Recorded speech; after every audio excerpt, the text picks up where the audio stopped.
不是做梦。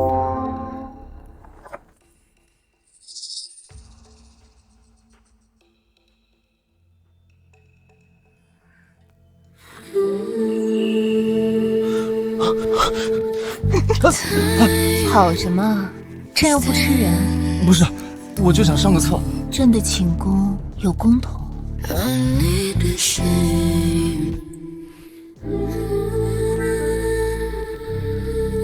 这是朕的贴身之物，从未离身。带着它，天下人都知道你是朕的人。等等，这是什么？朕的贴身衣物，穿上。我一个大男人穿肚兜？朕的东西弄丢一件，朕就亲自来找你。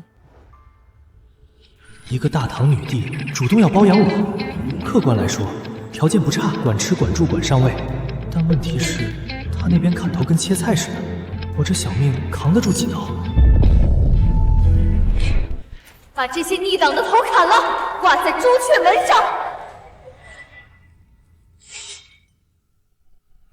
樊郎，你终于醒了，琪儿等了你一早上。你脚底下那位还在冒血呢。碍事。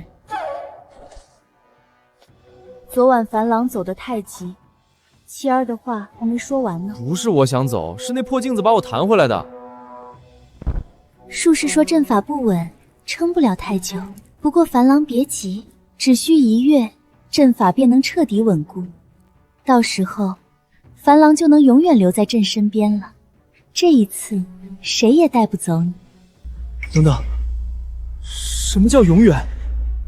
我这边还有学要上，有花呗要还。那些重要吗？当然重要。陛下，突厥10万大军压境，粮道将断，老臣已替陛下拟好联姻国书，只需陛下用印，便可退兵保社稷。退下！朕的婚事何时轮到你做主？樊郎，1个月后见，妻儿会来接你的。1个月后强制穿越，去那个砍头跟切菜一样的时代，还有那个姓裴的宰相，看起来就不好惹。不过说实话，这软饭的质量也是真的高，但万一他哪天不高兴了，我的脑袋也得挂朱雀门上，得想个办法，要么不去，要么去了得让他离不开我。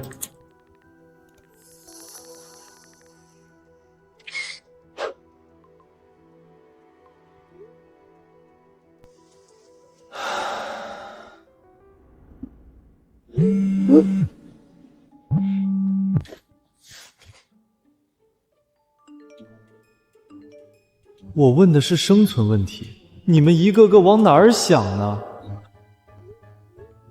最重要的是学怎么哄女人，你那位可是女帝，哄不好是要杀头的。好像有道理。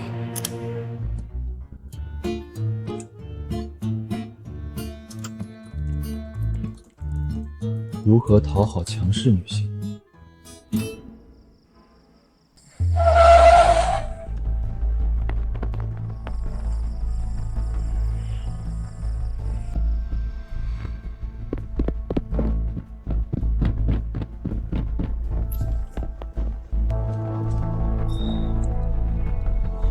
不许动，双手抱头。林凡，是。某乎帖子是你发的，1个月后穿越大唐，在线等级。是。研究火药配方，查阅军事资料 ，IP 定位直接定到你这间宿舍。炼钢火药武器，你小子你到底在策划什么？处长，我来翻译一下。这位大学生觉得自己要穿越大唐当驸马，正在做功课呢。穿越大唐，女帝包养。你小子是不是下文看多了，脑子烧了？我说的是真的。处长，这种精神病直接送鉴定中心得了，浪费咱们资源。带走。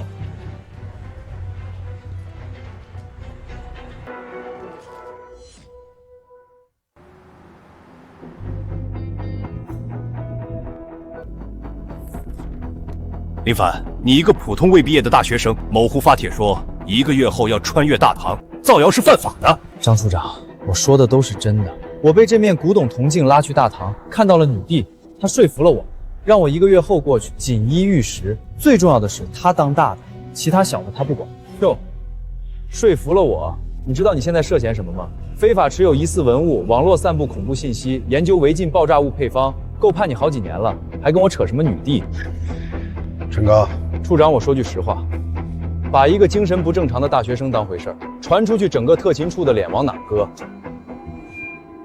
我知道你们不信，这个他给我的定情信物，你们随便捡，地摊货吧。我老家庙会10块钱3个。等等，等等！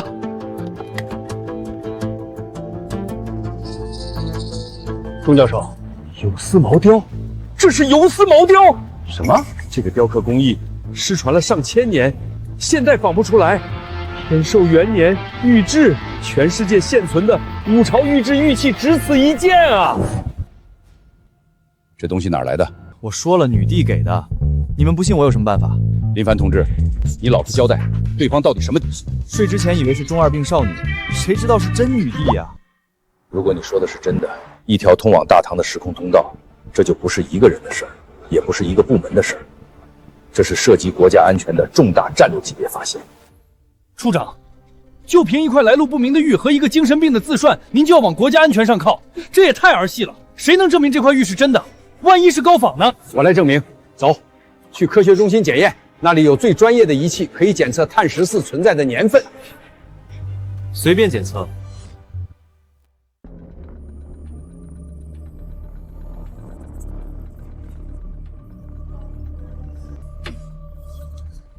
碳14的检测数据精准指向公元690年，微痕扫描显示，玉佩表面无任何现代合金刀具切割痕迹，确是古代玉匠手工游丝毛雕，这保存状态简直是完美级！不可能，完美级，没有任何文物历经千年还能像刚做出来的一样，这违背科学。那还不是因为昨天晚上他还挂在大唐女帝脖子上。是真的，这太不可思议了！我要去报告所长。完美级保存，公元690年，难道他说的穿越都是真的？不，一定是巧合。既然已经查明玉佩的来历，你们也该相信我说的都是真的了吧？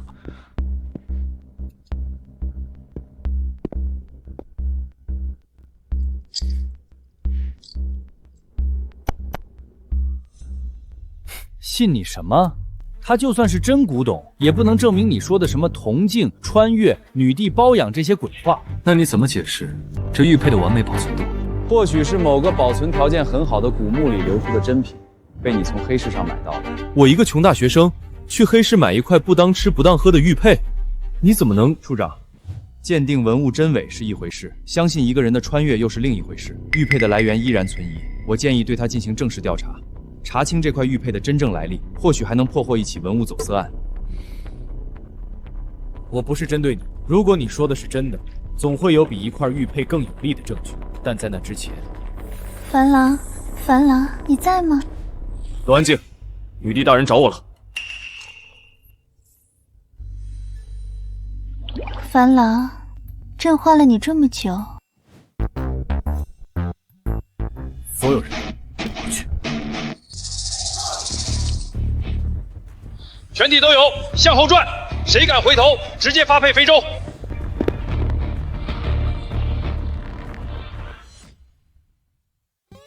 林凡上辈子是拯救了银河系吗？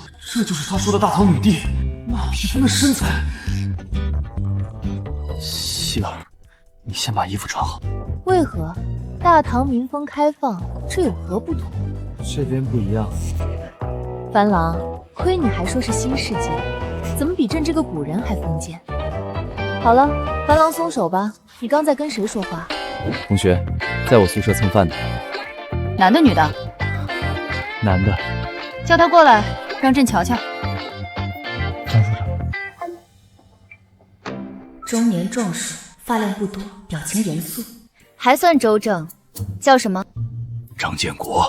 张建国，朕封你做樊郎的贴身护卫，专职护他周全。若樊郎少了一根头发，朕拿你全族问罪。恭喜你，被大唐女帝纳入编制了。我是特勤处处长，现在也是大唐护卫统领了。樊郎，有事让他办。这些拿去给你打点，若不够，樊郎再问朕要。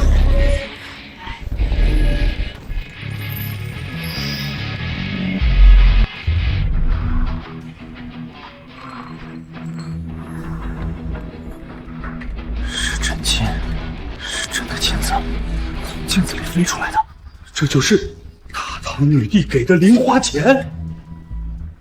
这是朕的私铺里的，我的就是你的。朕先去上朝了，晚上贴贴。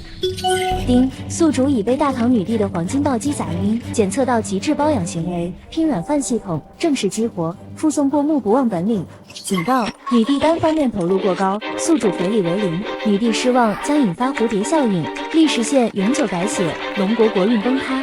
回礼剩余时间5分钟。5分钟？我上哪儿找回礼去？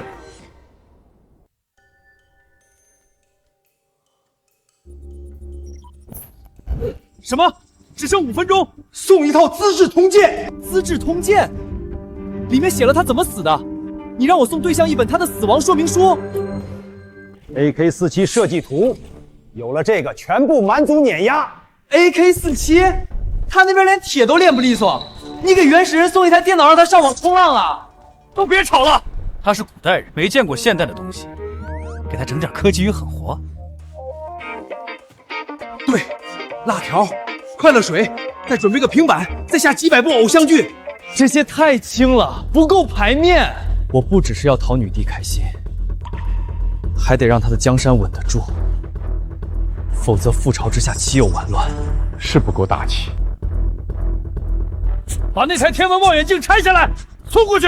不，老张，那是国家天文台的镇馆之宝啊，造价8000万，能看到10万光年外的星云。全国就这一台，还没验收呢，怎么能送出去？国运都要崩了，还管什么验收？拆！我来。东西送过去以后，你小子就跟他说，为了他，你把满天星河都摘下来送到他眼前了，有没有牌面？这逼格够不够？我就问你够不够？有没有牌面？够。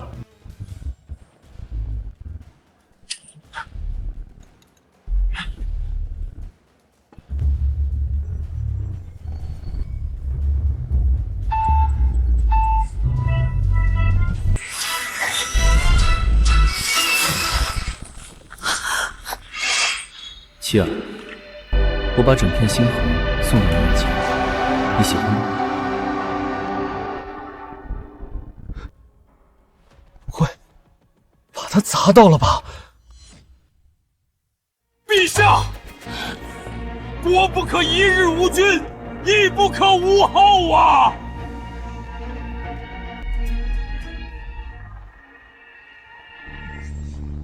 告诉你家可汗，我会再劝女帝接受联姻。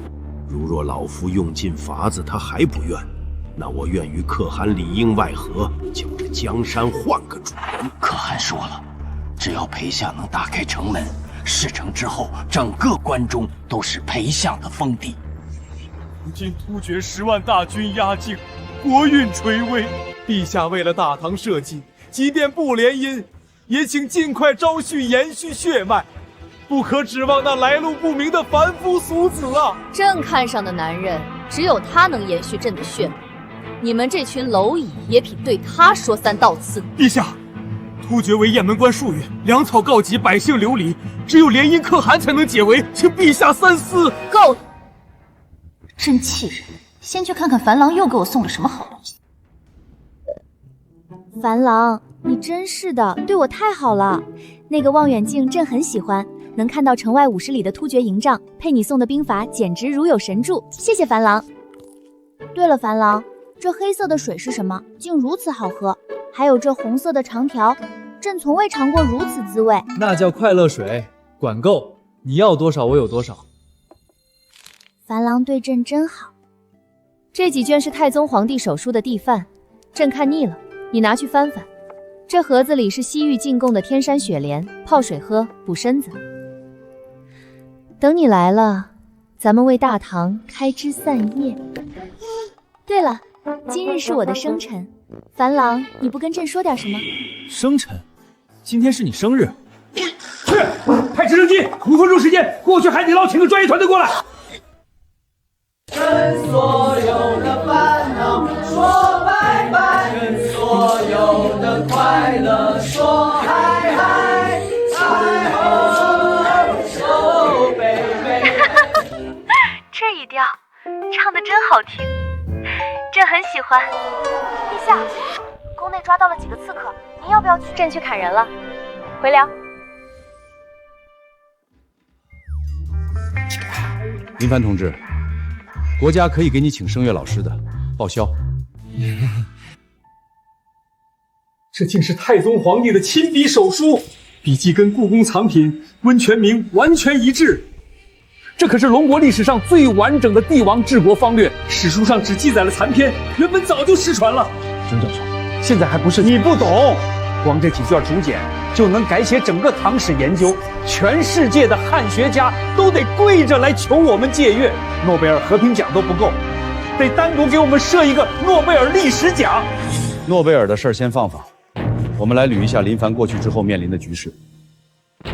突厥10万大军压境，前锋2万驻扎在雁门关外，主力未动，说明他们在等信号，很可能是长安里有内应。所以林凡同志，你过去以后，不只是吃软饭，还要守护好大唐国土。国家会全力支持你，但到了那边，很多事情得靠你自己判断。张处，那我能带枪过去吗？事关国运之事，别说热武器，坦克我都可以给搞来。报大汗！唐军今日突然变阵，我军前锋3次试探全被提前预判，死伤惨重。什么？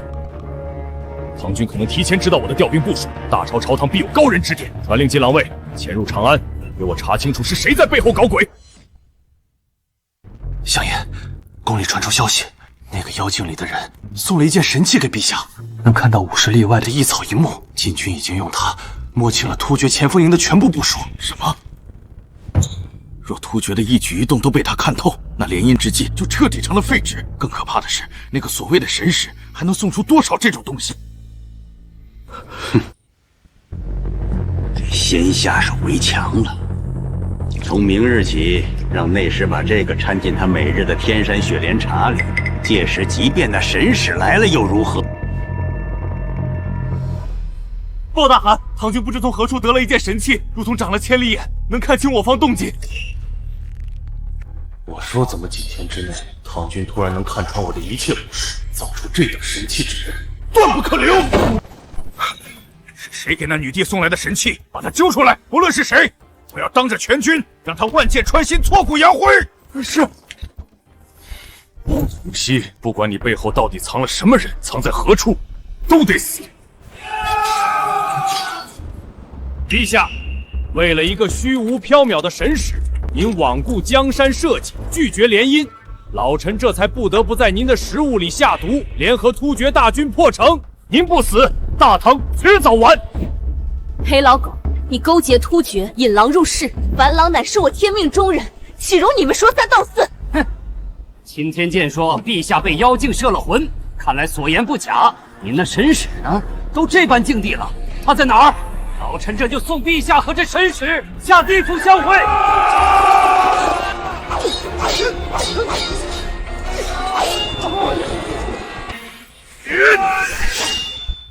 樊郎，距离阵法稳固还有13天，妻儿终究是等不到樊郎。若有来世，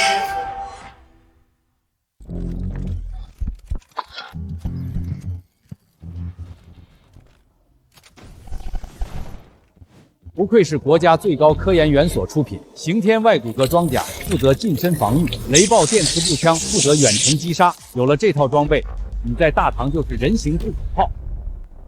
遇到感染伤口，用蜂蜜加草木灰紧急消毒，放血、骨折复位等急救方法必须全部背熟。这是亩产8倍的杂交神种，带过去，你就是大唐的农神。幸亏我有过目不忘，否则得学到猴年马月呀。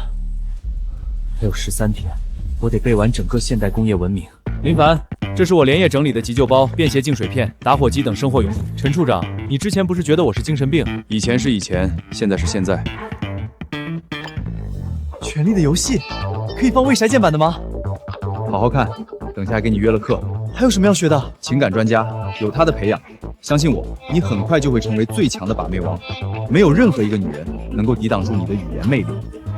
太专业了，这都能想到。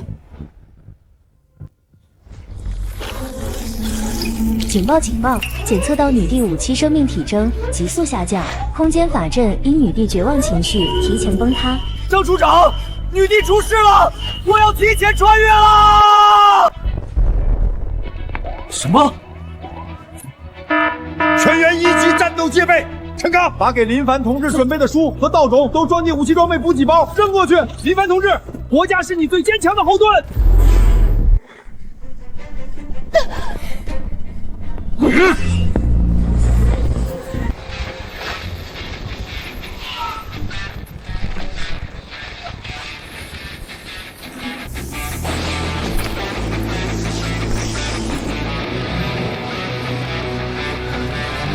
老子死记硬背了整个龙穴工商，想着端稳这碗软饭，你竟然敢砸锅！准备好迎接现代火力的物理超度吧！樊郎，樊郎，你真的来了！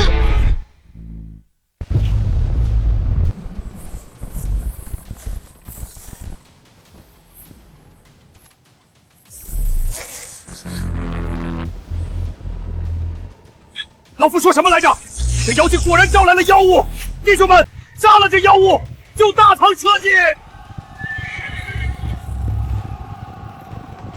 妖物还想污名化我？我乃神使下凡，拨乱反正。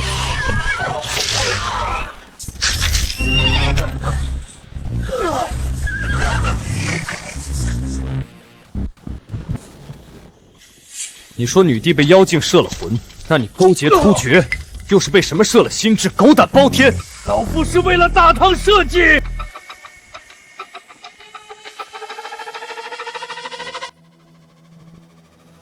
这盒子里是西域进贡的天山雪莲，给樊郎泡水喝，补身子。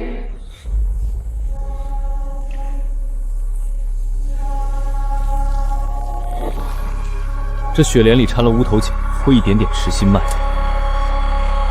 是你下的毒，解药在哪？快说！你怎么可能知道？1，我说2，解药在我府中密室，东乡第3间地砖下。去他府上把解药取回来，顺便把密室里的东西全搬出来，一样不留。遵命。喜儿就知道樊郎会来。无情，无情！脉搏微弱，心律不齐，最终发残。这是乌头碱慢性中毒。你给他下了多久的毒？3个月，日日不断。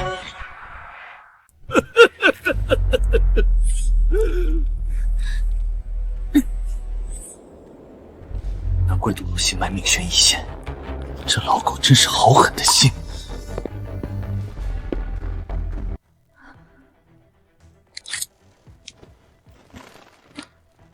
只有一支，打下去能临时拉回心率，但最多撑2、3天。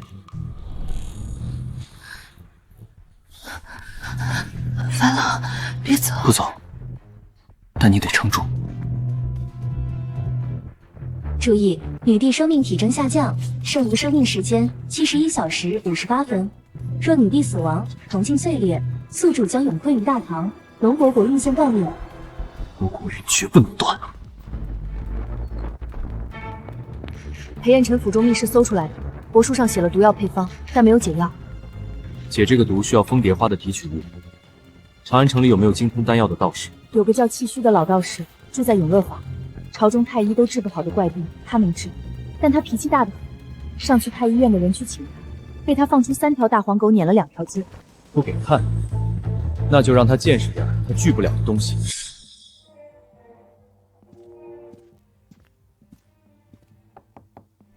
看不懂字吗？老道不看病，不炼丹，不算命，滚！道长，我不请你看病，我请你看一样东西。这一粒下去，退烧止痛，伤口不烂。没有杂质，浑圆如珠。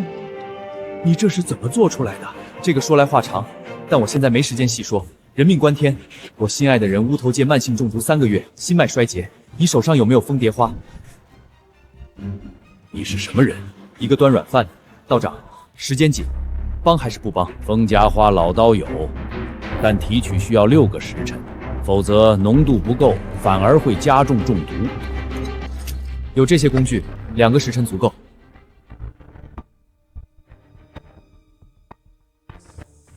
这不是流理。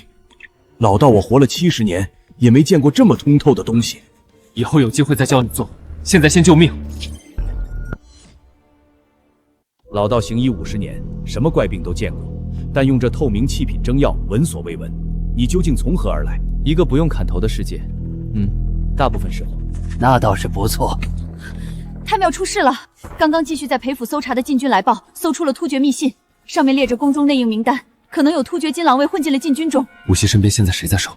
只有20个禁军和2个宫女，但1个金狼卫能杀10个禁军。道长，这个不能停，停了药也就废了。劳烦您帮我看着，2个时辰后我来取。若我没回来，还劳烦您送去太庙，救人急用。回头请你吃更多。什么东西？味道竟如此奇特！3个突厥人穿的禁军衣服，用的还是草原弯刀。天这么黑，准头有限，得想办法让他们暴露位置。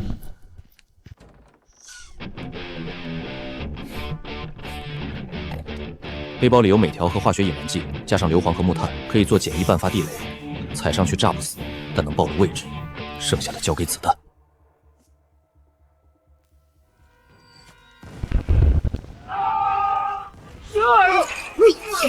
看哪！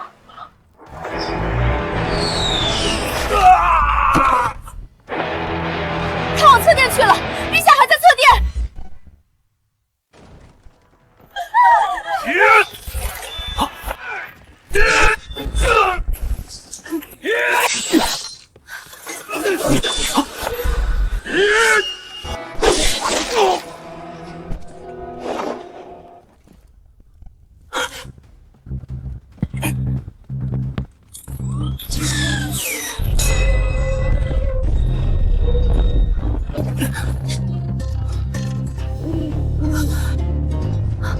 你一个人解决了这么多，不重要。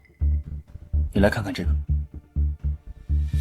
金狼令，这是突厥可汗的亲卫死士令。他们的目标是铜镜，这几个突厥死士只是探路，外面肯定还有接应。子弹用1颗少1颗，装甲的电量也只够再撑2天了。还是先救人要紧。煎了整整2个时辰，已经到了能用的程度。但老道丑话说前头，3个月的慢性中毒，心脉损伤太深，这药恐怕只能暂时解毒，稳住性命。心脉要养至少半年。先保命，养的事以后再说。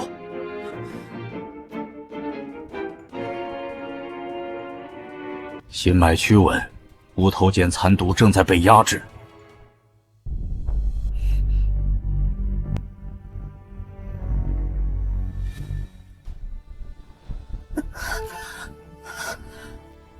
名单，你怎么起来了？快躺下！朕还没死，朕的江山等不了。裴彦辰余党的名单拿来。陛下，您怎么？名单：兵部主事张温，工部员外郎李冲，太常报事王恒。这3人证据确凿，即刻拿下。明日5时斩首示众。遵旨。名单上余下几人呢？余下4人证据尚浅，放长线。让你的人盯紧了，鼠辈自会领着我们找到更大的鼠窝。他到底是哪地？哪怕躺在鬼门关前，也要亲手攥着自己的江山。朕刚才做了个梦，梦到你提着一把会发蓝光的枪，踩着裴老狗的后背，可威风了。那不是梦吧？不是，裴彦君已经被关进地牢了，你的禁军统领也到了，太庙重新布防，安全的。樊郎，你到底是什么人？你身上的铠甲，那雷枪，绝非此间之物。你真想知道？朕这条命都是你救回来的，你说什么，朕都信。我来自1300年后，但现在没什么比你活着更重要。那1300年后，朕在你那边是什么名声？千古第一女帝，褒贬参半，但没人敢说你不厉害。那樊郎觉得？我觉得历史书都在骗人，他们明明没写这位女帝是这么粘人的小可爱。混账！樊郎，那你一定知道朕的一生。那历史上的朕最后是怎么死的？你刚解完毒，先养身体，这个以后再说。那你就留下，哪儿也不许去。救治女帝任务完成，女帝信任值加50，关系评级从白条升至知己，奖励铜镜单次传送体积上限提升3倍。这样就能从现代运更大的东西过来了。正好装甲快没电了，突厥可汗不会只派义务人，我得早做准备，不然下一次我拿什么保护他？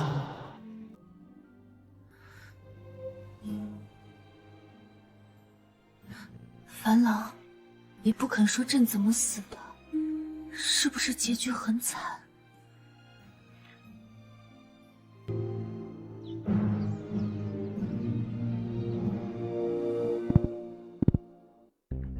林凡同志，你那边情况怎么样？铜镜信号连不上，我差点以为你挂了。裴彦真谋反，对武器下毒，还勾结了突厥，放了刺客进宫。昨夜突厥人来抢铜镜，被我干掉了，但子弹打光了，装甲电量也只剩1成。补给，马上补给！铜镜传送开了吗？开了，而且传送体积上限提升了3倍。张处长，这次我需要更多东西，好应对突厥下一次刺杀。放心，早给你步枪到时10组，装甲备用电池蘑菇2套，军用平板电脑1台，可以同步你外骨架设备的记录仪，回放作战状况。还有作物种子1箱方便面2箱辣条，在大唐也不能亏了嘴。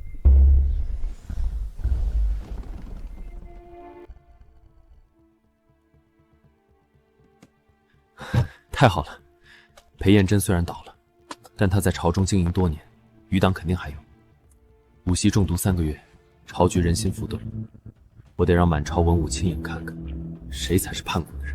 你小子想在大周桃上放 PPT？ 差不多。古人没见过投影，效果比 PPT 炸裂10000倍。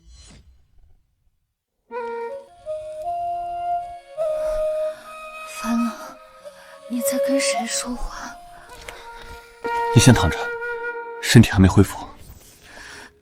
朕要上朝。你中毒3个月，刚灌完解药，上什么朝？裴彦辰勾结突厥的事若不当众揭露，明天就会有第2个裴彦辰。朕若不露面，那些墙头草会以为朕死了。你连站都站不稳，怎么上朝？所以朕需要你扶着朕一起去。好，我有办法让他们全部闭嘴。那就好。朕的男人第1次上朝，不能输。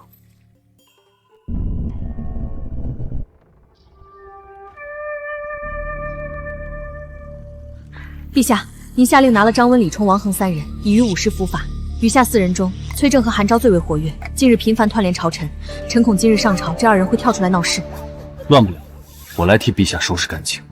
婉儿，今日朝堂上若有人说樊郎是妖，记下他名字。是。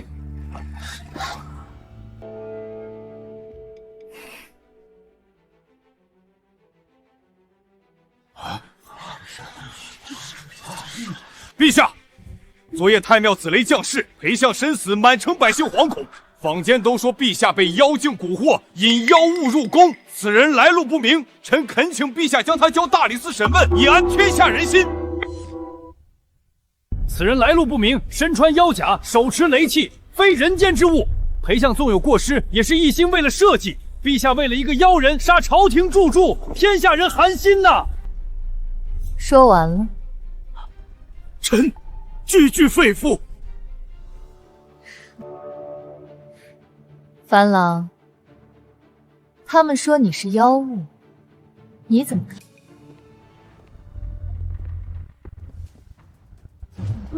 妖物？那我再使个妖术让你们瞧瞧。这是雁门关外50里处的突厥大营，帐篷4700座，兵力2万。陛下用我送来的千里神镜看到的。各位大人，要不要数一数？这是裴彦真府中密室搜出来的突厥可汗亲笔信，约定里应外合，破城之后裴彦真封王，条件是交出陛下。崔大人，你说裴相一心为社稷，敢问他忠心的是谁家的社稷？裴彦秦密室帛书所载，与突厥通敌者名录：礼部侍郎崔正、御史中丞韩昭均在列。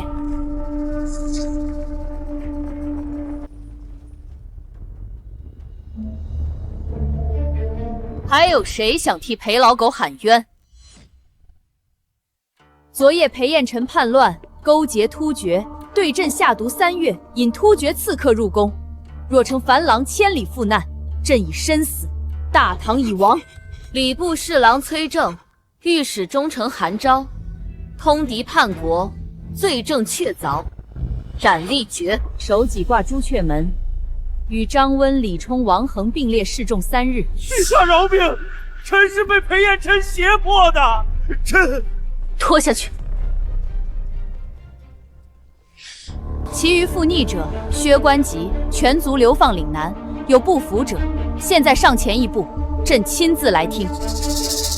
朕今日当众宣旨，封林凡为天策上将府军师，赐金印紫绶，参议军国大事。自今日起，军师之令等同朕的口谕，有异议者上前一步。臣无异议。臣等遵旨。从今天起，你不是端软饭的，你是朕的人，名正言顺。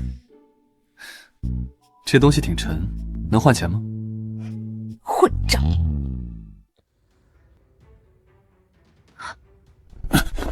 陛下龙体偶感不适，退朝。崔正、韩昭立刻押往大理寺，散朝。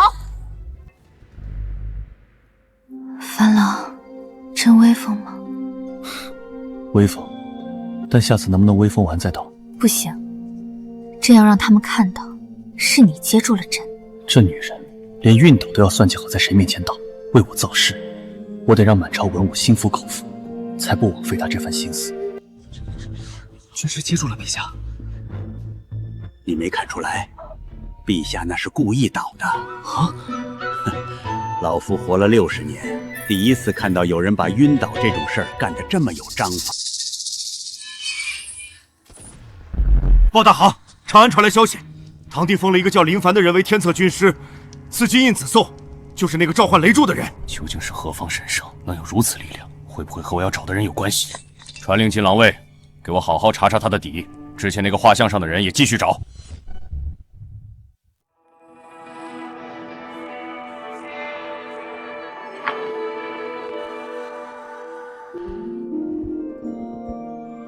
你身体不好，不要如此操劳。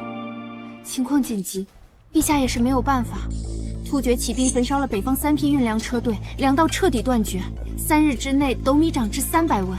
京城已有百姓在朱雀门外聚集。突厥这是要逼死长安。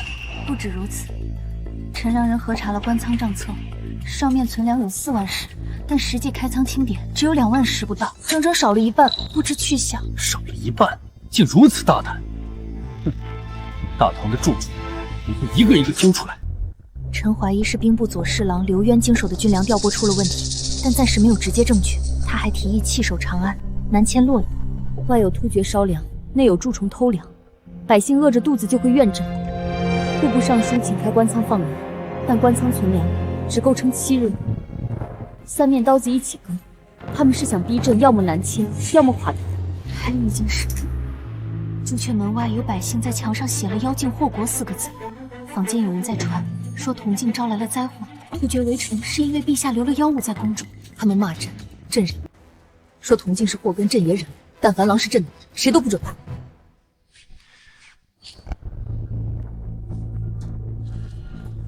粮道被断是这几天的事，但2万只粮食不可能几天之内就平衡下来。也就是说，偷粮食早就开始了，这不是巧合。樊郎继续说。如果刘渊真是幕后那只手，他主动提南迁就说得通。长安一乱，粮价暴涨，他是在发国难财，不能让他得逞。等我种出粮食来，他南迁的阴谋就不攻自破。多亏穿越前赵博士往背包里塞了这玩意儿，不然现在真得抓瞎了。这叫杂交水稻种子，亩产是你们现有稻种的8倍，种下去2个月就能收割。8倍？8倍，这是1300年后的农学成果，解决了14亿人的吃饭问题。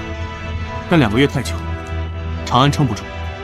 我还带了无精种子，这东西不挑地，耐寒耐旱，7天就能出苗收割，先救急。朕的黄庄在城郊永安渠旁，200亩上等水田。你要什么，朕给你什么。我还需要一个懂炼丹的道士帮我配方。去请清虚道长。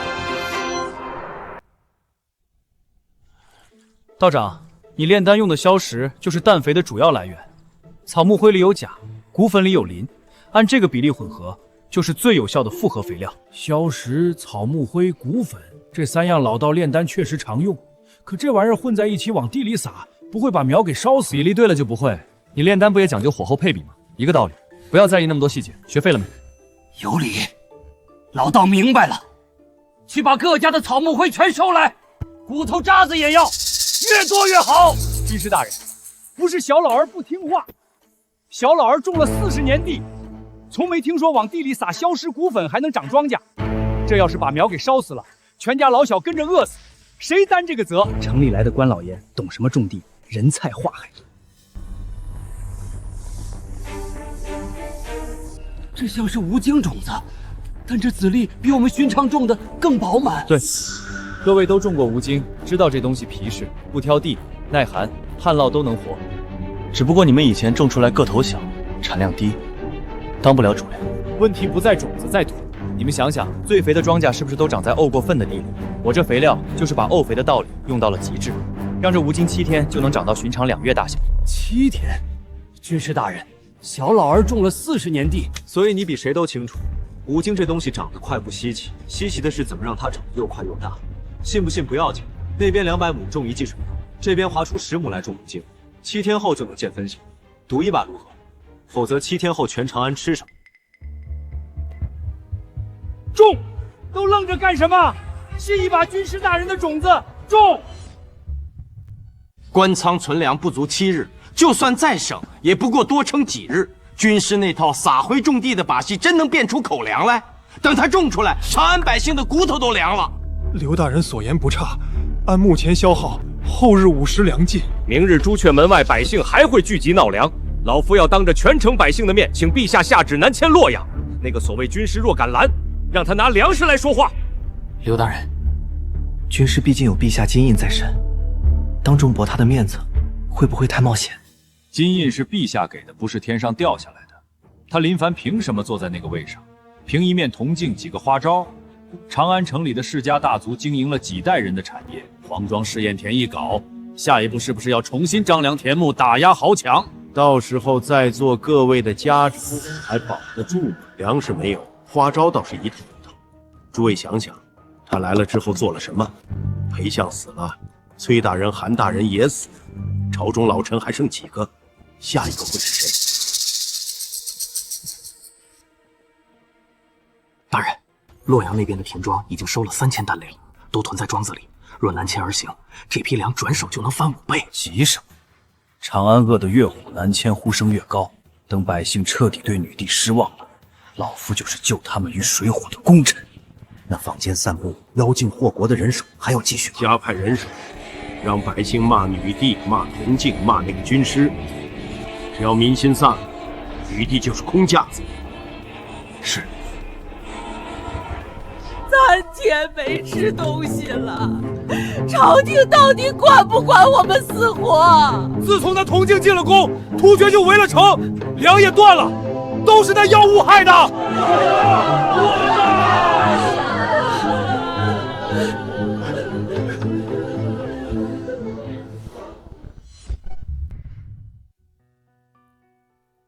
樊老，兵部左侍郎刘渊串通了20多名官员，要在朱雀门逼朕南迁。婉儿说，百姓在城墙上写了妖精祸国。你在意？朕这辈子被骂惯了，否极司臣、妖后乱政，什么难听的话都听过。可百姓骂朕，是因为他们饿。朕若连百姓的肚子都填不饱，这天下朕不配做。放心吧，6天前种的速生5斤，明早就能收。10辆牛车的菜，够朱雀门外那些百姓吃上一阵。明天我直接拉到城门口，当着全长安的面摆出来，看刘渊还怎么唱南迁的戏。刘渊这个人，朕一直觉得不对劲。南迁对兵部没有好处，他一个左侍郎，何必拼了命的推？你怀疑他有私心？官仓莫名少了2万支粮，婉儿查了半个月都没找到去向。朕总觉得这跟刘渊脱不了干系。明天我先解决粮食问题，堵住他的嘴，等他自己跳出来，证据自然就来了。好，明日朱雀门，朕也要去。刘渊当众逼宫，朕若不露面，南迁派只会觉得朕心虚。朕必须去。行，但你必须坐轿子去，不许走路。樊老，明天给他们好好看看朕的男人有多厉害。李凡，能听到吗？铜镜的信号减弱的比预计的更快。技术组测算了一下，上次传送弹药和电池之后，通道的承载力又降了回去。那还能传东西吗？小件还行，大件越来越难。你那边要开始考虑就地取材了。铜镜撑不了太久，粮食问题必须靠大唐自己解决，不能指望从这边传送。诸位父老，官仓存粮不足2日，突厥围城已断粮道，若再不南迁洛阳，全城百姓都要饿死在长安城里。朝廷到底管不管我们死活？都是那妖精招来的祸，把那东西砸了，突厥就不围城了。那位天策军师何在？他不是说能种出8倍粮食吗？7天已到，粮食呢？在哪儿？百姓要饿死了，军师还在黄庄里玩泥巴，只会弄些奇技瑶妙，能变出粮食吗？陛下信错了人，社稷危矣。哟，军师来了，带了你那些撒灰种地的把戏来了。刘大人，你说官仓只剩2日粮，那我问你，南迁洛阳路上要走多少天？要消耗多少粮？突厥骑兵追上来的时候，我们拿什么挡？南迁不是避难，是送死。你不是要口粮吗？看，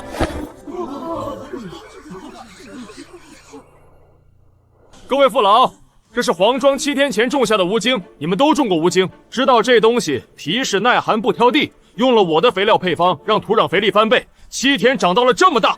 我信，种地的老人家就在这里，当面问。小老儿对天发誓，这菜是小老儿亲手种的，亲眼看着长的。军师大人的法子确实好呀，那肥料下去，苗就跟喝了水似的往上窜，咱们不用愁饿肚子了。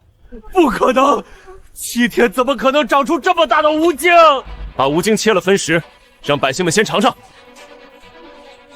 娘，甜的，你也尝尝。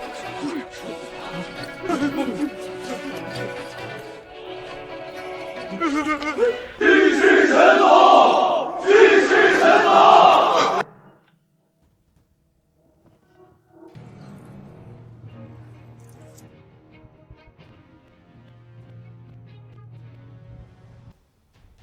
朕的军师就是朕的底气，大唐不南迁，长安绝不可失。黄庄200亩水田已种下良种，2个月后粮仓装不下，吴京分批轮种，足以撑过这段日子。谁再妄言南迁，便是替突厥口还，赶我们出自己的家门。手怎么这么凉？你又不听话跑出来。朕的男人在外面给朕长脸，朕怎么能躺着？香啊，真香！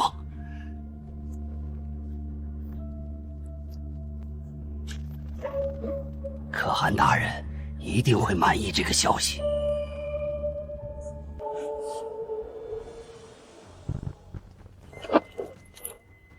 突厥走狗，竟敢潜入中原，给我拿下！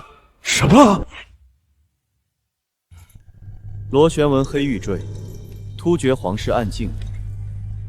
你不是普通探子，说说吧，你来做什么的？军师好眼力，那你可知道你的枕边人爱的是你还是你这张脸？可汗手中有一面残镜，跟你那面铜镜原本是一对，残镜里存着一个人的影像，跟你长得一模一样。哦，他是什么人？戊戌还没登基的时候，这个男人凭空出现在长安，帮他扫清政敌，杀了30多个朝中重臣，一手把他推上皇位。你可知道，你这张脸可是女帝心中永远的执念，杀了你，她就会崩溃。虽然我现在杀不了你，可我已经把确认你的脸和铜镜一样的信息传回突厥了。哈哈哈哈哈！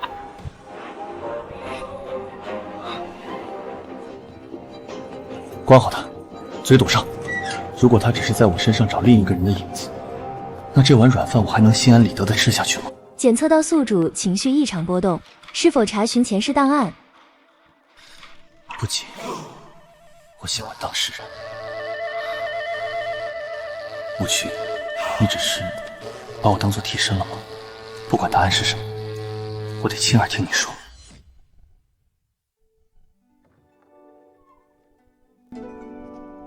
樊郎回来了，大理寺那边审出什么了？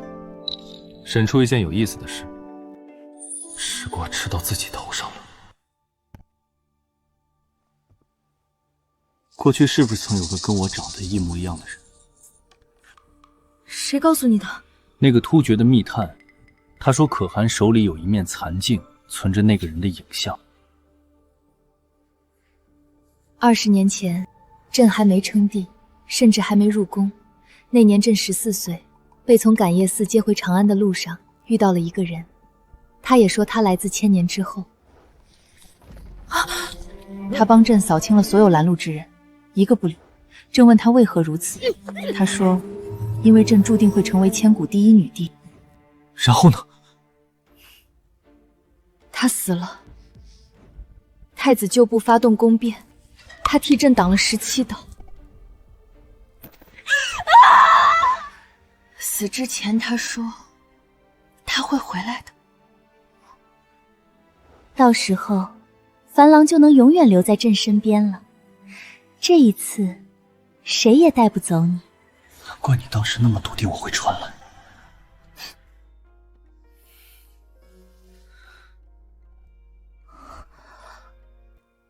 他叫什么名字？ 林凡，系统所有者信息解锁，宿主前世：天寿元年，术士林凡。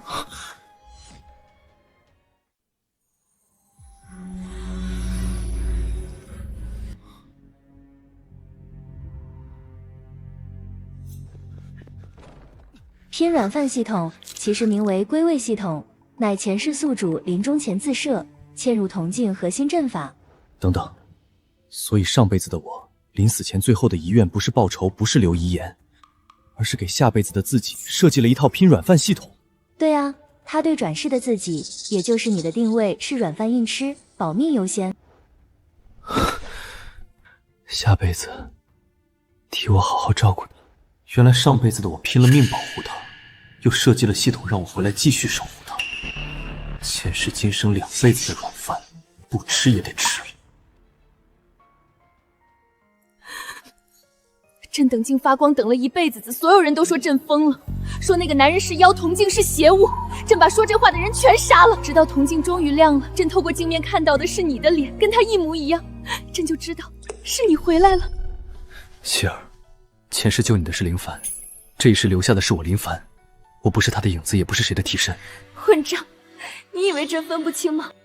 这2个月，朕靠着的，朕信的，朕离不开的，从来都是你。 林凡同志，你说什么？你前世是大唐术士，是你造了这面铜镜。系统说上辈子的我死在宫变里，突厥的探子说他们可汗手里还有一面残镜，如果跟我这面铜镜原本是一对，那他能做什么？那会不会铜镜衰减越来越严重？正是因为突厥可汗可能在尝试激活残镜，两边此消彼长。林凡同志，你必须做好一个准备，出于安全考虑，铜镜可能在某一天彻底断掉。在那之前，你要在大唐那边建立起自己的根基，不能什么都依赖这条线。明白。 大汗，长安密探确认，那个叫林凡的人跟您之前要找的人的画像完全吻合，他也有一面铜镜。自20年捡到他起，就一直觉得他不凡，只可惜他碎了一半，打不开。如果那个叫林凡的人的特殊力量都是从铜镜获得，那我若能拿到他的铜镜，将2面镜子合在一起，大汗是要夺他的那一面铜镜。是。 他是外来人，集权在女帝一人身上，大唐自己的人都未必能容得下他。让探子使力，搅浑这潭水。本汗要挥师南下，去长安夺铜镜，那镜中的一切力量自然归本汗所有。有了那些东西，突厥铁骑将无敌于天下。是，臣即刻联系。上次陛下让我查刘渊的事，已经有眉目了。3天前，他换了便服去东郊废驿站见了一个突厥人。 那人给了他一枚金狼令，想来明天祭天大典，刘渊一定会跳出来。樊郎可有对策？他越慷慨激昂，就越没有退路，所以我的策略是，让他演。他爱唱戏，便给他起高台，等他把满朝文武的注意力全吸去，我们再当众把他通敌的罪证亮出来。樊郎，你越来越像个大唐的臣子了。我哪是什么臣子，我就是来帮你的。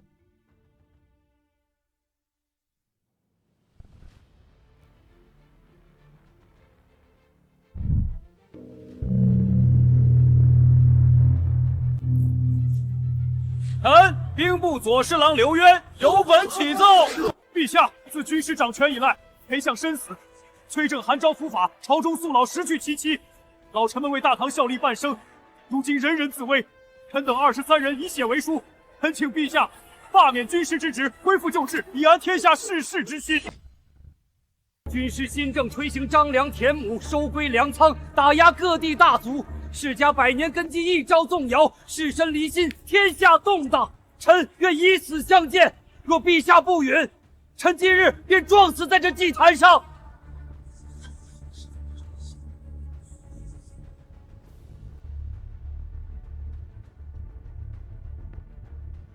陛下，臣并非要与军师为敌，只是军师以外来之身，掌一国经政大权，推翻百年祖制，动摇世家根基。长此以往，纵无外敌，大唐也将从内部崩塌。今日当着天地宗庙，满朝文武，长安万人，请陛下将此人交付大理寺审问，以正国法，以安史心。说得好，说的比裴彦辰还好。裴彦辰只会喊妖物，你比他高明多了。你替自己披上了一件为天下士绅请命的外衣。刘大人说我动摇世家根皮，那我问你，官仓4万担粮食，实际2万担，少的那半谁动的？军师大人，粮仓调破自有户部和兵部警校，岂能一口咬定是某人所为？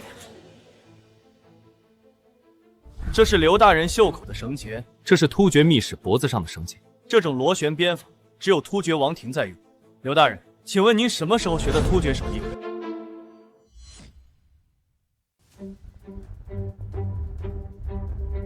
血口喷人，一条绳子能说明什么？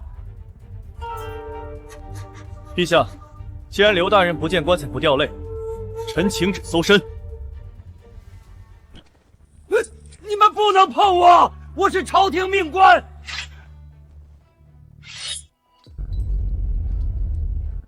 刘大人，嘴上喊着为天下请命，靴子里却藏着突厥可汗的金狼令。官仓少了2万担粮，也是你偷着转运到洛阳的吧？你说我动摇世家根基，可你动摇的却是大唐的国本。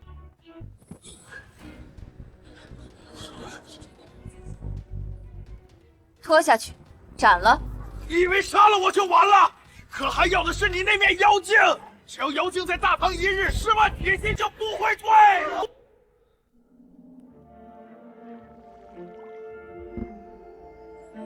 林凡同志，坏消息！时空探测仪捕捉到了第2条裂缝信号，方位指向突厥草原。残镜在被激活。技术员推测，突厥那边在尝试用残镜打开通道，一旦成功，我们现代这边也暴露了。这不只是大唐的事儿，也是龙国的安全危机。那就不能等了，我要带兵去草原，在他打开通道之前把残镜砸了。大唐的兵，你拿什么武装他们？铜镜传送有上限，我没办法给你无限补给，所以我不靠铜镜。粮食已经种下了，我要在大唐本地建生产线，炸药、火箭、投石机全部自己造，不能全等着你们投喂。好，林凡同志，你成长了。你在那边守护大唐，就是在守护我们共同的文明血脉。龙国永远是你的后盾。我们这边继续想办法稳住通道，给你搞一份完整的军事工业手册传过去。3个月，我要解决军需，武装出一支军队，穿越千里草原，摧毁残镜。这大唐的天下，我林凡扛了。陛下，军师要在黄庄建新铁方，还要从官营铁力中分走3成。臣身为工部尚书，岂容一个未曾摸过铁锤的黄口小二染指铁力？军师种良确是一把好手，但军备可马虎不得。若延误了兵器供给，叫边关将士拿什么抵御突厥铁骑？段大人，我且问你，您掌管工部多少年了？整整11年。大唐铁房的每一块砖都有臣的心血。是吗？那您真该好好想想自己到底有没有努力。这11年，大唐官营铁房又增产了多少？我来替你答。产量不仅没变，质量还越来越差。边关将士用的横刀，砍3个突厥兵便卷刃断裂。一派胡言！金刚难得，10练100练方出一把好刀。岂是一朝一夕能改进的？所以我跟陛下打了个赌，用我的炒钢法，若能让钢铁产量提升10倍，刀剑坚韧度翻倍，工部才分我3成利。怎么嫌少？格局打开，50倍分4成，100倍分5成。军师好大的口气，陛下，若他真能做到，臣甘愿让出铁坊大权；若做不到，臣请治他欺君误国之罪。若做不到，我项上人头，任你处置。点火！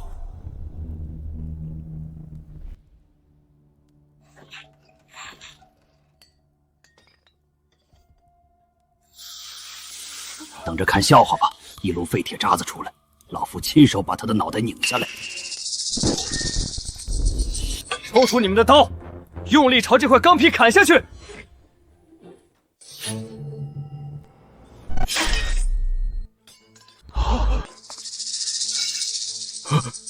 这就是你们工部造了11年的刀，边关将士拿着这样的刀上阵杀敌，是要将士们拿命去填吗？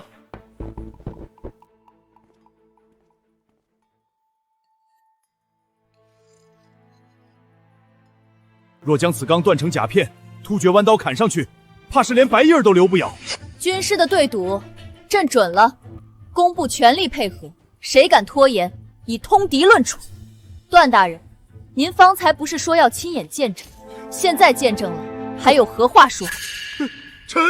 臣知错。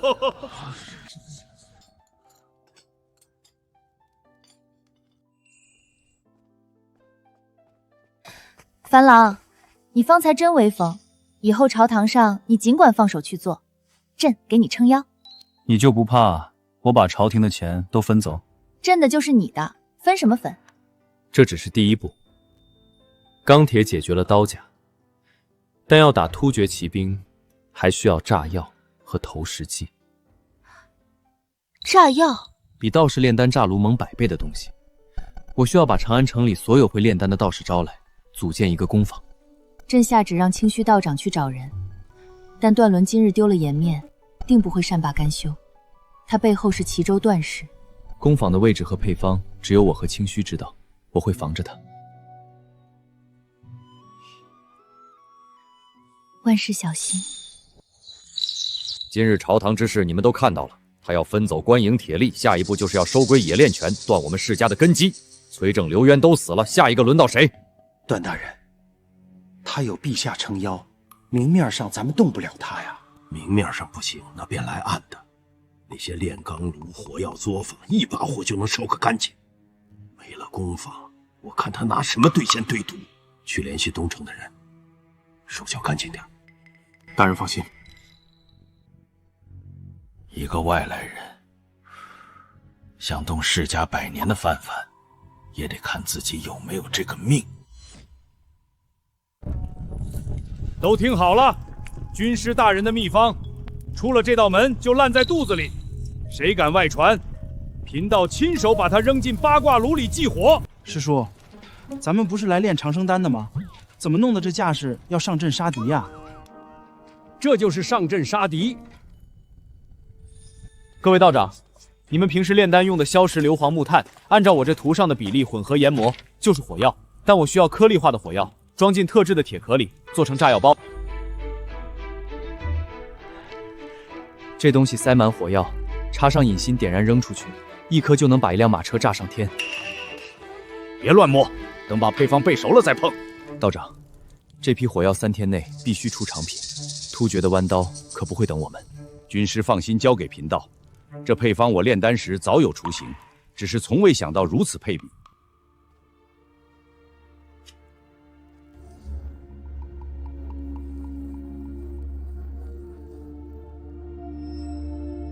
这就按耐不住上门查探了，那就将计就计好了。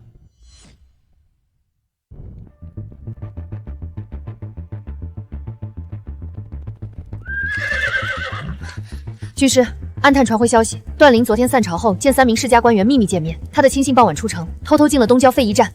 废驿站？那里常有胡商把赶来出售的马儿寄灌在那个地方，渐渐成了个小集市，鱼龙混杂，咱们的人跟丢了。这是我刚才在北墙外印下来的。突厥人的战靴已经踩到咱们工坊地界上了，段陵动手的目标肯定是工坊。如果库房里那几百斤硝无硫磺被点化的话，半个黄庄都得化为焦土。属下立刻加派禁军。不，人多反而会打草惊蛇。叫人把火药原料悄悄搬进地窖，库房里换成沙土，盖上麻布，巡逻照旧，在暗中调2队禁军埋伏在工坊周围。又是你那半发地雷？对，送给突厥朋友的见面礼。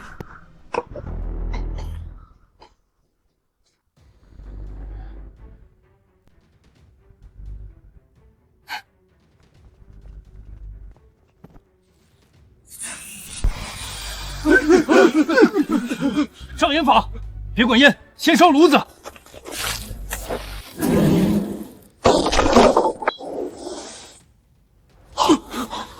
是沙子，中计了！找火药，早给你们腾地方。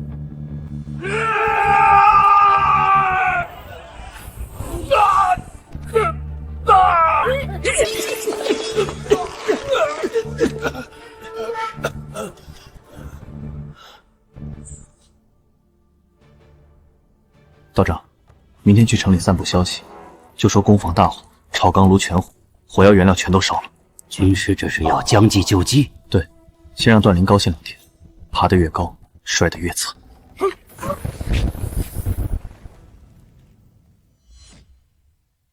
陛下，臣昨夜接报，黄庄冶铁工坊突发大火，3座炒钢炉尽毁，火药作坊原料被付之一炬。军师的新法不仅未见成效，反倒劳民伤财。臣恳请陛下收回册命，恢复工部旧制。陛下，事实胜于雄辩，新法终究不如祖制。段大人，你昨晚派去放火，手脚不太干净。你血口喷人！臣不知你在说什么。不知道，这几个人身上搜出了你工部尚书的私印令牌。段大人，你要不要当着陛下的面跟他们对对质？臣认罪。来人，摘去他的官帽，押入大理寺严审。樊郎，你昨夜是故意撤走守卫，放任他烧作坊的？算不上故意，只是提前猜到了他的心思。核心设备和原料早就转移了，他烧的不过是几个空壳子。以后不许再拿自己当诱饵，万一他们下的不是火，是刀子呢？有陛下给我撑腰，我怕什么？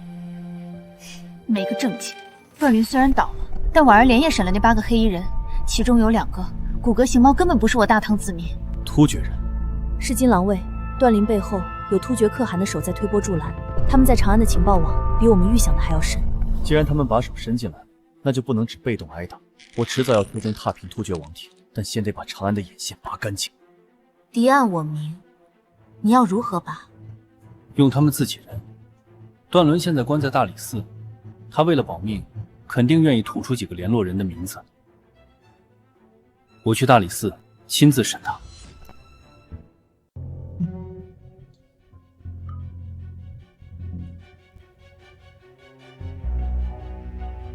段大人，饿不饿？你想怎样？问你几个名字而已。跟你接头的突厥金狼卫叫什么？长安城里还有多少突厥探子？我若都说了，你可能放过我的家人。我女儿今年才14岁呀。好，我答应你。好，我说，西市的湖上铺子和东郊废驿站都是平日的接头地点，每处都有几个探子，接头的人叫阿史那古烈。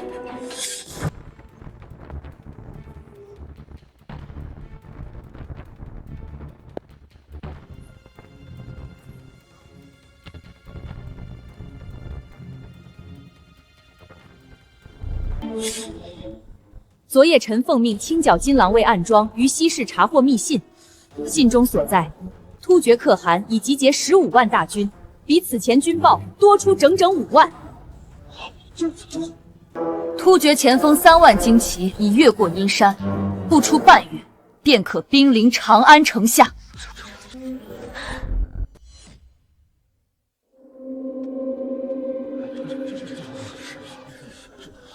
陛下，15万剑骑啊！我大唐兵防军不足5万，如何抵挡？只有和突厥可汗联姻，才能退兵保住社稷。裴彦琛虽是逆贼，但联姻之策并无错错。挑个宗室女送过去，平息突厥大军的怒火，保全长安百姓，何错之有？臣等附议。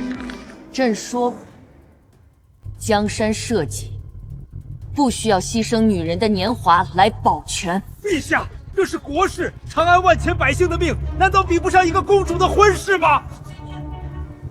突厥可汗是铁了心要打，这帮老臣被吓破了胆，只想着割肉喂狼。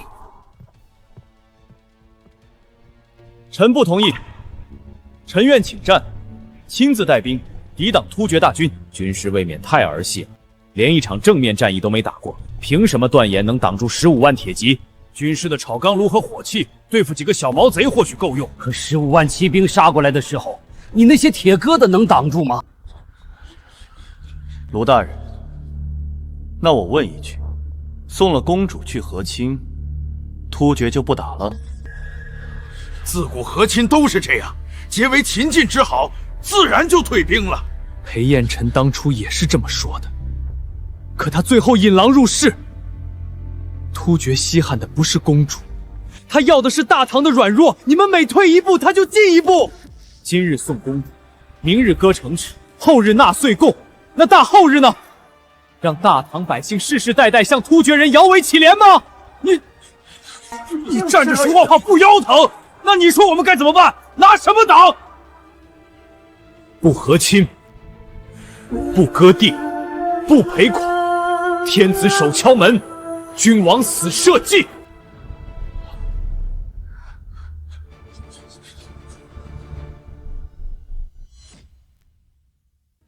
陛下，臣请旨出征。朕的军师说得好，大唐立国100年，从未靠送女人换太平。朕在一日，大唐便绝不和亲。传朕旨意，再有言和亲者，斩立决。满朝文武遇事只知退缩，在他们眼里，朕是女子，大唐的江山就该靠女子的屈辱来保全。他们跪久了，骨头早软了。我会用我的方式告诉他们，大唐的脊梁该怎么挺。你若出征，必须全虚全尾的回来。你敢少一根头发，朕要突厥15万人陪葬。遵旨，臣这就去给那帮老骨头开开眼。樊郎，这千斤重担，终究是你替朕扛了。突厥铁骑为何年年秋冬南下？因为草原滴水成冰，他们抢粮抢女人，归根结底是怕冻死。把那身透风的铁甲脱了，穿上这个。神了，军师，这衣服里像穿了火炉，不仅轻巧，还直冒汗。突厥人裹着破兽皮在风雪里打哆嗦，你们穿上这身，就能在极寒的雪夜里日夜急行军。大雪就是我们屠狼的掩护。衣服再暖和，也只能保命。真到了战场上，突厥15万弯刀砍过来，难道靠几件衣服把敌人热死？衣服暖和有何用？突厥15万铁骑杀来，穿得再暖，也不过是刀下亡魂。卢大人急什么？御寒衣物不过是开胃菜，正餐在后头。此物名为炸药包，一颗落地，方圆10步，寸草不生。军师莫非在说笑？这黑铁工头，老臣看街头道士炼丹也见过，就凭这玩意儿能挡突厥弯刀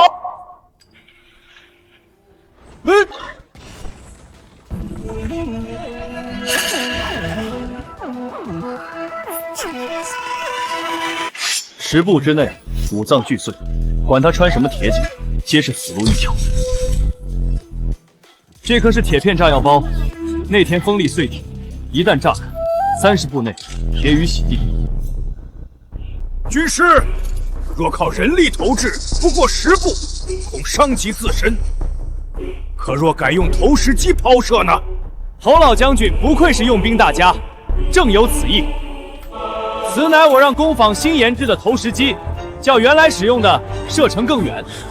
300步外投射这种炸药包，铁片从天而降，覆盖面较之前更大3倍。放！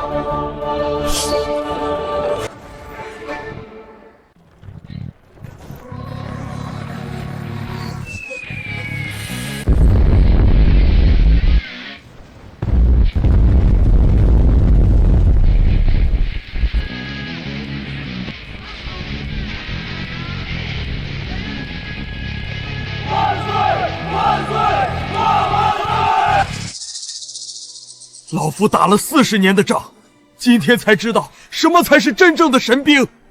老将军，快起来！这只是大范围杀伤的武器，真正能精准杀敌的神兵在这里。这枪叫做击针枪，不需要火绳，扣下扳机就能开火，300步之外连重甲都能打穿。第一发试射，大家都退后，把耳朵捂上。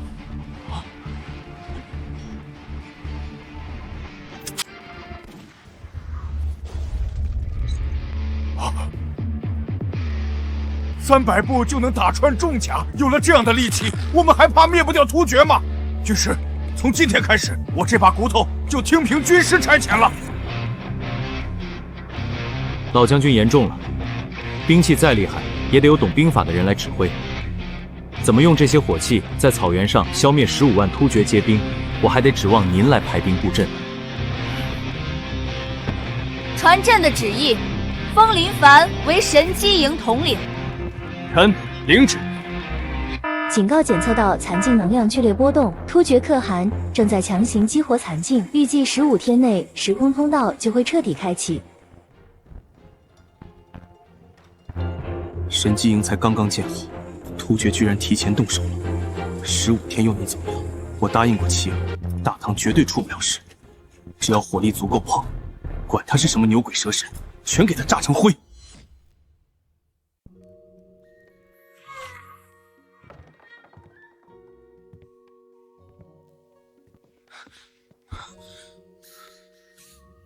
神经营的动静，半个长安城都听见了。你还有多少惊雷是朕不知道的？只要能守住你的大唐，我能把整座军工厂搬过来。油嘴滑舌。李凡，突厥的残境在强行抽调能量，通报通道只能支撑最后一次单向传送。快说要什么武器？不要武器，给我全套军工图纸、装甲微型反应堆，还有大量抗生素和手术器械。大战在即，你不要枪炮！枪炮我自己造，大唐将士的命我必须保。快！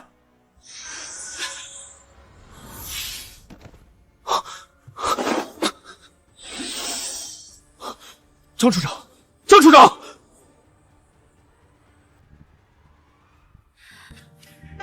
回不去了，是吗？退路彻底没了。那从今往后，大唐就是你的家。突厥若敢犯，朕便与你并肩杀敌，死战到底。大唐的天塌不下来。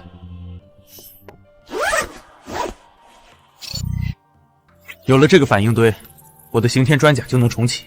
接下来的仗，我们自己打。警告：时空通道已彻底关闭。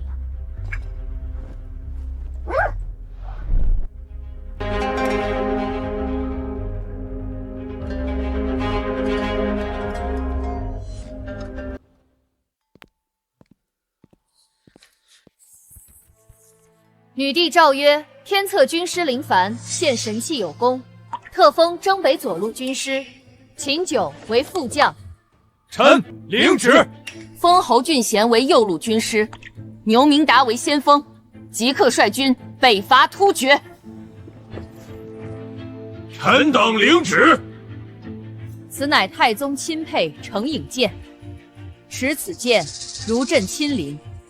军中违令不从者，先斩后奏。吾皇万岁，大唐万圣。铜镜断了，你已没有退路。这大唐，朕替你守着，但你必须给朕活着回来。等我踏平突厥，回来陪你看这盛世长安。警告：距离突厥大军协议界能量降临还剩13天23小时。神机营，出发！出发！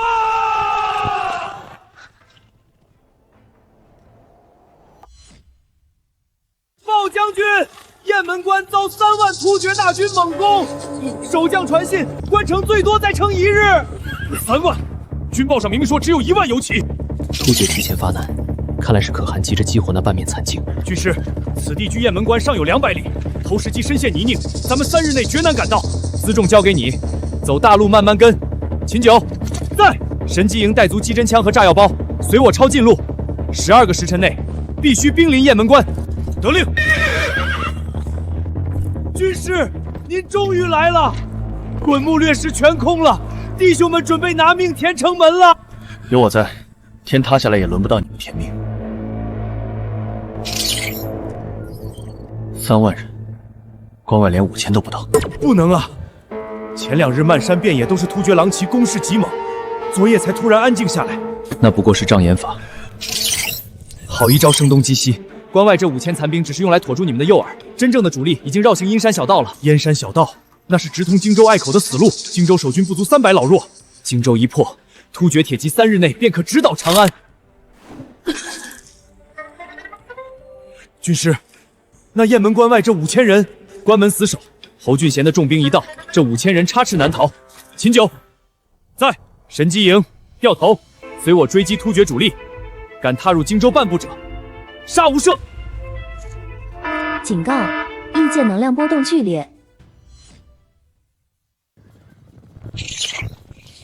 左贤王绕道阴山，我们走直道，再快点，能抢先4个时辰不妨。军师，弟兄们1天1夜没合眼，马也快扛不住了。扛不住也得死扛。荆州隘口一破，突厥铁骑就会长驱直入关中平原。刘明达在，带2000人进西侧山林，听到主战场枪响，立刻包抄突厥侧翼。得令。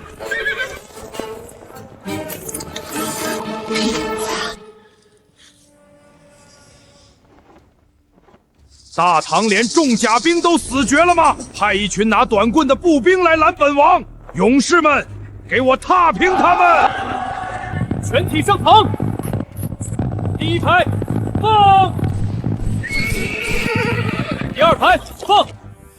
军师，枪哑火了，可能昨夜趟过阴山河道时，弹药箱底部进了水，受潮了。哑火的退后，第1排重新装填，以后弹药都要用油纸包好。秦九，把干燥的弹药分发下去。军师，干燥的子弹不到300发了，足够了。所有人瞄准金狼大旗，直打旗手和将领。只够3枪，得1枪定乾坤了。擒贼先擒王。大唐左武卫牛明达在此，安以受死！安以休走，留下首级！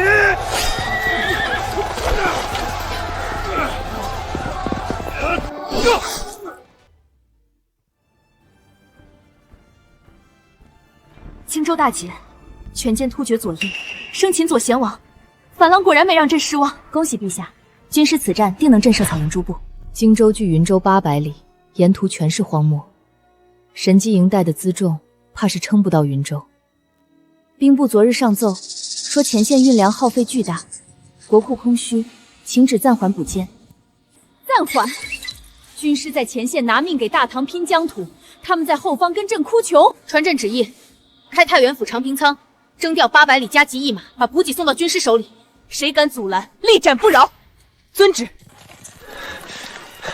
军师，风沙太大了，弟兄们水壶都空了，歇半个时辰吧。不能停，荆州的突厥残兵一定会逃向云州报信，我们必须比他们更快。军师，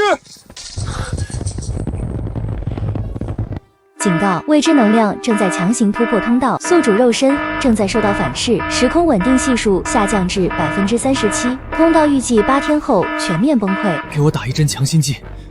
军师，您说什么？没事，人哪有不疯的，硬撑罢了。驾！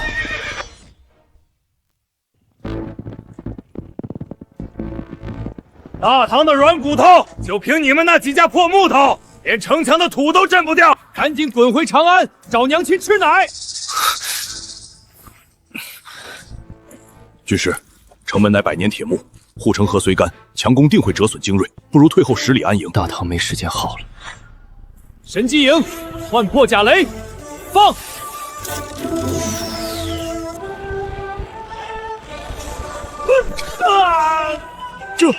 这是天雷，换空爆雷，清扫城头！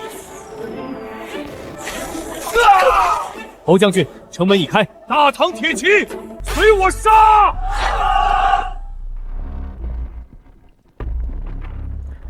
军师，抓了个活口，说是知道突厥可汗的动向。他在哪儿？别杀我！我说，可汗数日前已返回王庭，说要召唤神境里长生天的力量。可汗下令各部交出所有祖传圣物和古迹图腾，还征召了上百名萨马，要强行打开神境。警告：检测到高浓度时空异常能量波动，坐标突厥王庭。强行打开，他拿什么当能量源？撒满的精魂，各部的奴隶，加上云州掳走的唐人，足有9000人。秦九，末将在，留500人接管云州，其余兵马不卸甲，不扎营，即刻全速北上。4天内，我要踏平突厥王庭。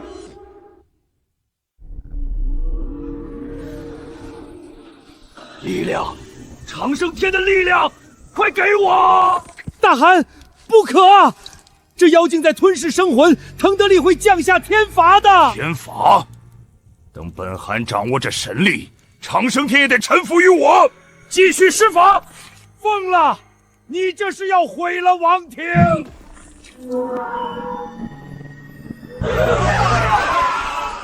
妖物，他在吸人精魂！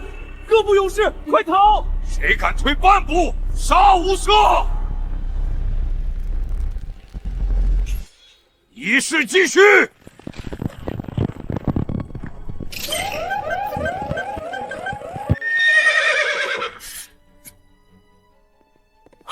军师，你怎么了？那面镜子的能量失控了，突厥可汗一定在强行开启通道。军师，前方至豪急报，翻过这片戈壁就是突厥王庭，王庭内火光冲天，自有内乱。传令全军，丢弃所有辎重粮草，全速前进。军师，您的身体撑不住的。没时间了，通道一旦打开，后果不堪设想。神机营开路，左小前，随我踏平突厥王庭，杀！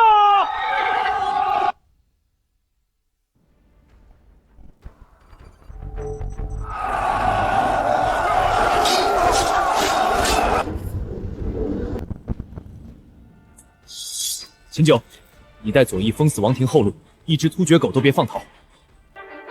神机营随我直捣祭天高台。遵命。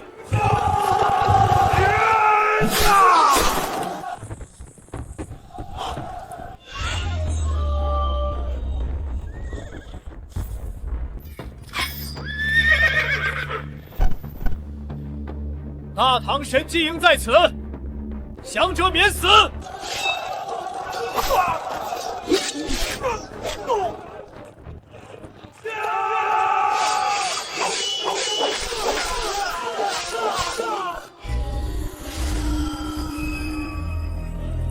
大汗，唐军杀进来了，外围营帐全毁了，一群废物，给我挡住他们！仪式只差一点了。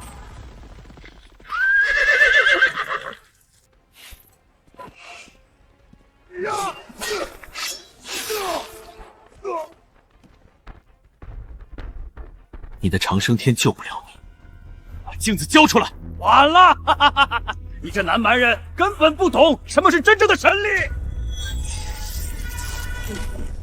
系统警告：空间通道开启倒计时10分钟，时空稳定系数降至12%，危险等级极度致命。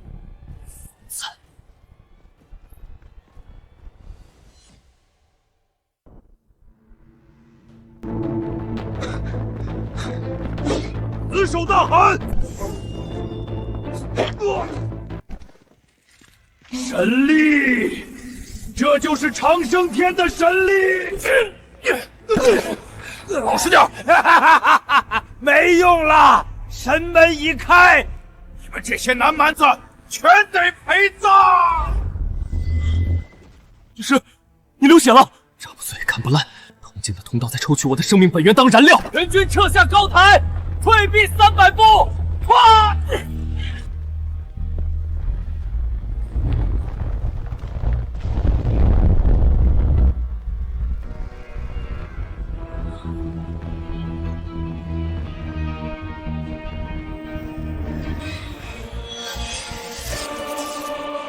老伙计，不管你是谁留下的，再帮我压制一次。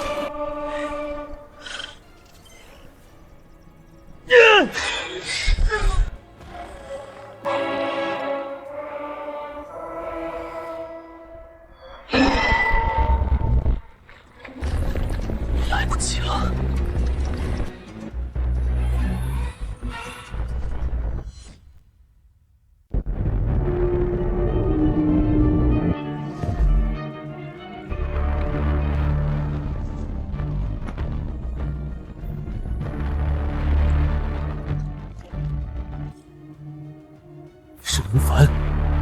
我的前世。没时间了，通道一旦坍塌，2个世界都会毁灭。用你的铜镜，从外部压制，把这面残镜的能量彻底吞噬封印。代价是什么？系统将作为融合燃料被彻底烧毁，你会变回一个没有任何保命底牌的普通人。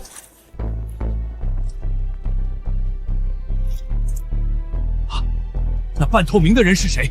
怎么和军师长得一样？军师有令，死也不准靠近。警告：检测到致命融合请求，执行操作，系统将永久关闭，是否确认？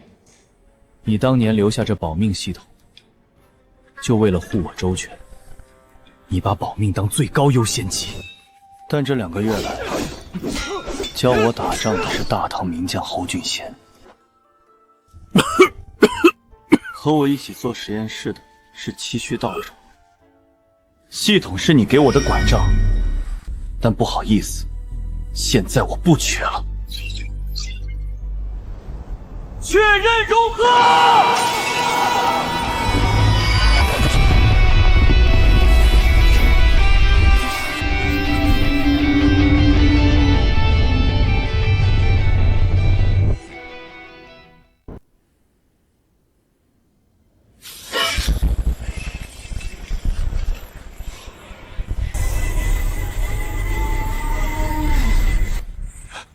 军师，将军，军师下了死命，谁也不许靠近。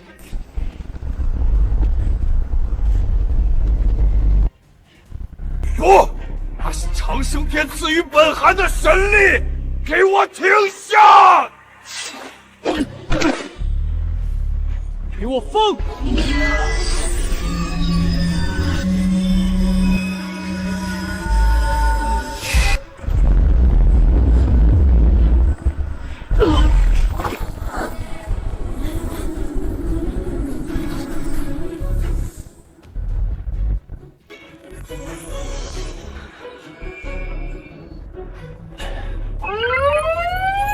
警告：系统核心熔毁，过目不忘、危机预警等功能模块已永久卸载。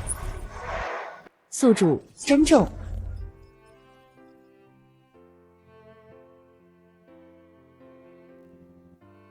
替我跟他说句对不起，让他等了20年。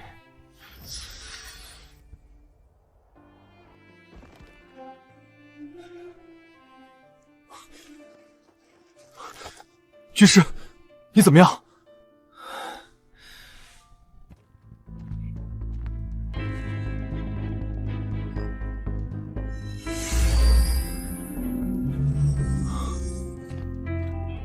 这是大唐全图，这些经典标记的是何处？不知道，可能这才是真正的底牌。好的霸业全毁了，长生天抛弃了突厥。压下去，全军整备，班师回朝。诺。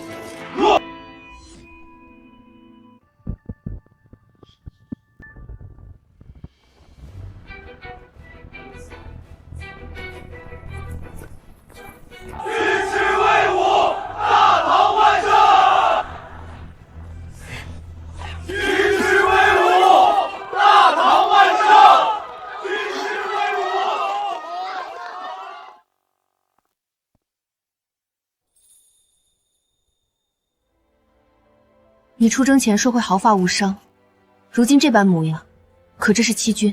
换大唐100年太平，这点伤是臣赚了。这笔账朕记下了，以后没有朕的旨意，你不许死，必须给朕活着回来。臣遵旨。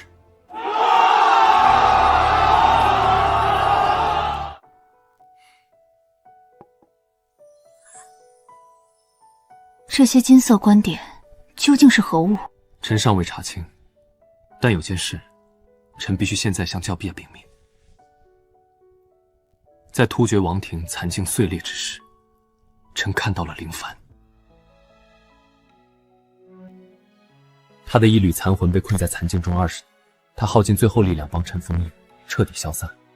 他让臣给您带句话，他说：“对不起，让您等了20年。”欠了朕20年，一句对不起就想2清，没良心！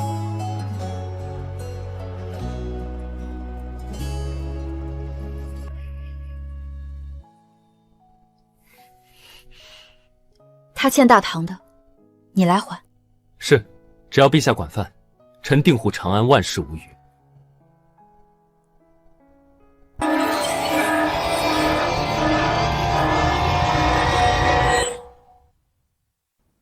如今神机营、火药坊皆归他手，他还擒获了突厥可汗，风头无两。再任由他做大，朝堂哪还有我世家的立足之地？陛下待他本就异于常人，若有朝一日让他入了后宫，大唐江山岂不成了他林凡的囊中物？郑大人慎言，对付此人何须硬碰？我等不如联名上书，奏请陛下封他为异姓王。封王？让他与天子平起平坐？卢大人难道不知捧杀之理？大唐礼制，异姓封王，便与天子同宗同列。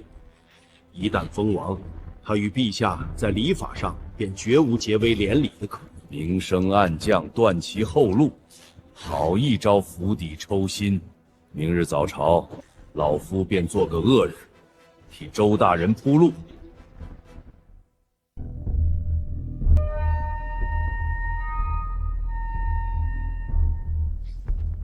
天策军师林凡北伐大捷，生擒突厥可汗，特赐黄金1000两，锦缎1匹。军师此战，换大唐20年边境安宁。朕觉得这些封赏还不够，你想要什么，尽管开口。臣为大唐拔剑，不求封赏。陛下，臣有本奏，军师功在社稷，然兵权过重。如今外患已平，为安朝野之心，臣恳请陛下收回神机营兵符，让军师安心休养。卢宽，军师刚为大唐流血，你便急着夺权，是何居心？臣为大唐万世基业绩，请陛下三思。陛下息怒，卢大人此言确有含功臣亲之心。军师功盖天下，臣以为当加封军师为晋国王，世袭罔帝，方显陛下恩威。一顶异姓王的帽子，就想在礼法上彻底毒死我和妻儿的可能。关了世家这算盘，打得可真响。封王之后，林居师便是大唐最尊贵的异姓宗亲，与国同修，子孙永享荣华。周大人好算计。军师大人，即便臣等有私心，但道理不假。您一人独揽军政，难道就不怕有朝一日步裴彦真后尘吗？放肆！你竟拿军师比裴彦真？裴彦真通敌叛国，军师却替朕血战突厥。陛下，臣并非比较二人品行。再者，即便今日军师忠心耿耿，谁都能保证他军师不会有此野心？臣是为陛下的千秋着想。他听进去了，不对，感情最经不起猜忌。卢宽分明是在离间。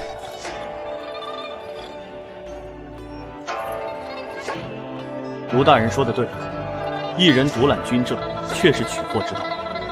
兵符，我可以交还。陛下，臣不要兵符，也不要什么王爵，臣只请懿旨，准臣巡视扬州，替陛下经营东南税赋。大唐要变强，不能只有枪炮，还得有钱粮。准奏，即日起封林凡为扬州大都督，总理东南军政税数。神机营兵符暂交兵部，火器工坊仍归扬州大都督府职权。兵符是交了，可天高皇帝远，我们所有算计全打在空气上了。卢大人，这下你可满意了？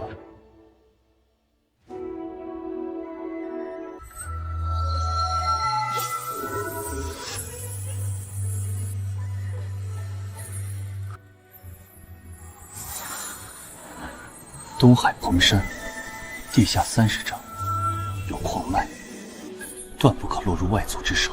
凌帆，你到底在大唐留下了多少秘密？此番去扬州，正好出海探探。我与妻儿若一直在神都，关系难免不受朝政影响，不如提前出海寻一退路。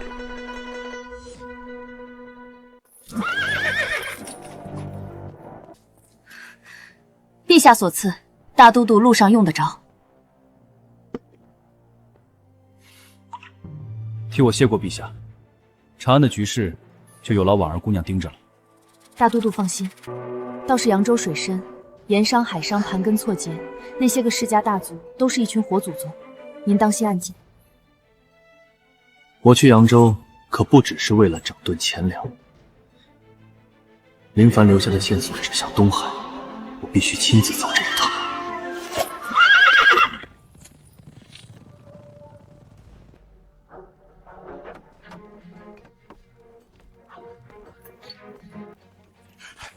大都督，您可算来了！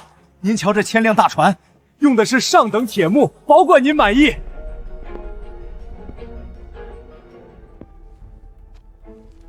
千料船太小，我要造的是这个，这叫盖轮船，载重量是千料船的5倍，能扛远洋风浪。你按这个图纸造就行。大都督，这船吃水太深了，这么长的楼骨，我上哪儿找那么大的整木？不用整木，用金刚打造成铁箍，将木料拼接加固，擂骨横向成立，分散给船壳。看这儿，这儿还有这儿。金刚铁箍拼接，妙啊！小人造了一辈子船，怎么就没想到这招？这艘船我要能载200精甲，配12门火炮，给你1个月，能不能下水？大都督放心，拼了这条老命也给您造出来。都停手！改图纸，换大料！大都督，咱们造这么大的战船，这是要打哪去？出海。出海？东海深处有座岛，地下埋着一样东西，若是落入外族手里，大唐的100年基业瞬间便会灰飞烟灭。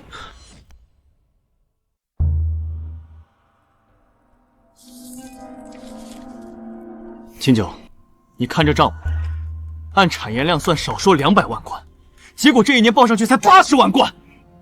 大都督是觉得有人吃了中间的差价？不止吃差价，我怀疑扬州的盐商和本地官员早就勾结到一起了。周安那个长史，昨日接风宴满脸堆笑，背后不知道瞒了咱们多少事。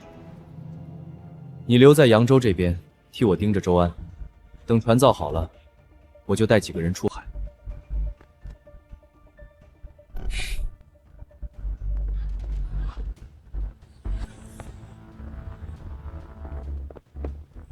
全队登船，目标东海方向，马上开船。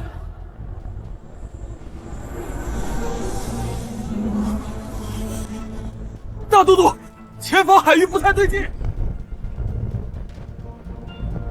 跑了15年海，从来没见过这种雾。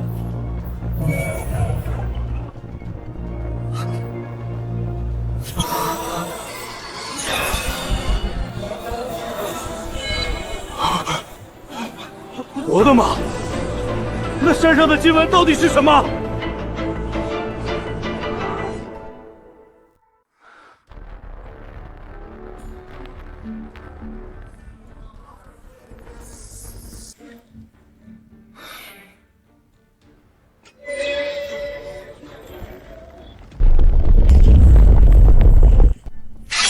大都督小心，里面不知有何机关。属下郑天成奉先主之命，护守扬州船港20年，专候同境之主，今日终于等到了。先主，你说的是凌凡？20年前，老主公将这座岛的位置和船务图纸交给属下，让属下在沿海港市扎根，等一个拿着铜镜的人出现。他说，那个人会完成他没做完的事。他还说了什么？先主说，岛下30尺，埋着能让大唐称霸100年的东西。先主称这东西为黑金，说它能燃烧，能炼制出比木炭猛烈100倍的燃料。黑金？难道是石油？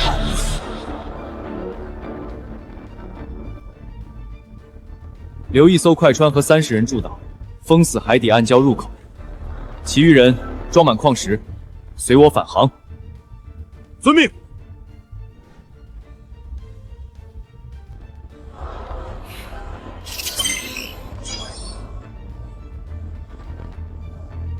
林凡，既然把饭都喂到我嘴边了，那我就替你完成你的布局。大都督，扬州急报，五星旗报联合封锁大运河，曹帮持刀拦截盐船，扬州商号全部被逼逼前断交出，木料铁料断供，造船厂停工。返航。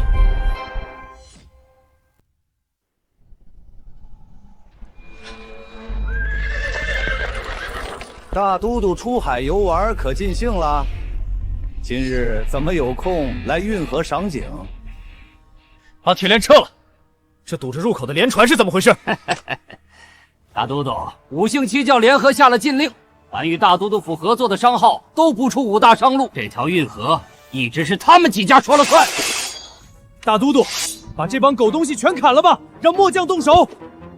杀了他们，正好递给武姓七王这擅杀良民的把柄，卡死江南的盐铁。他们以为锁住运河就行。回去告诉你背后的主子，大运河走不了，本都走海路就是。他们锁得住运河，还能锁住汪洋大海不成？海路，大都督莫不是得了失心疯吧？出海的船全是打鱼的，怎么拉货？那就不劳你主子多费心。这。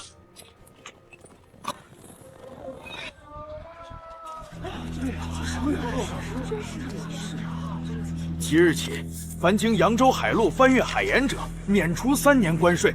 大都督府提供海船护航，分文不缺。这么好，免除3年的关税。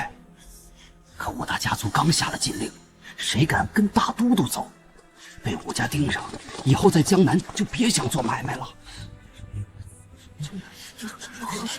从今日起，严厉对半分，谁愿随本都走海路，3年之内，本都保你们赚的银子比跟着武大家族10年还多。大都督，草民信你。草民那破渔船虽小，装5筐盐也是能装的。好，额外免1年的赋税，给你这第一个入伙的。秦九，登记造册。我也来，最后一个。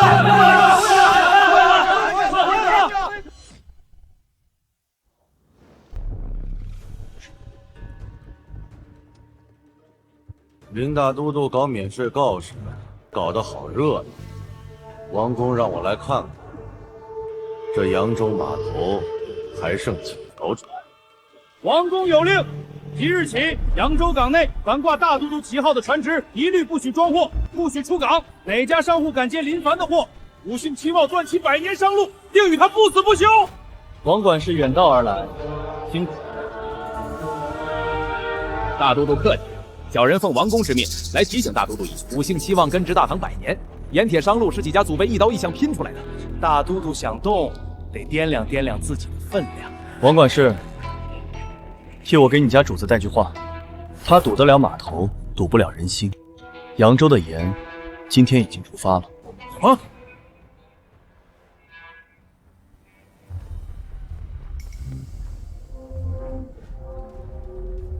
王管事，江口没动静，1条船都没出去。谁说我走的是长江口？大都督，第一批海盐全卖光了。不光盐商来了，隔壁常州和润州的丝绸商和茶商也来打听海路，问能不能搭咱们的船往北方卖货。来者不拒，传令下去，走扬州海路者，关税立减5成。大都督，我家王公愿解运河之禁，开放铁料和硝石供应，只求大都督高抬贵手，给武家在海路上留口汤喝。留席位可以，依本都3条规矩：第一，盐价由官府评准，不得私谈；第二，武家名下矿产全数造册归档，受大都督府提督；第三，每年让出2成海贸红利，充作海防驻港之用。大都督，这吴一鱼要了武家的半条命，2成利换1条活路。你家主子算得清这笔账。送客。大都督，武姓期望这回是真低头了。咱们的盐利加上海贸，国库1年少能多出300万贯，够养10个神机营了。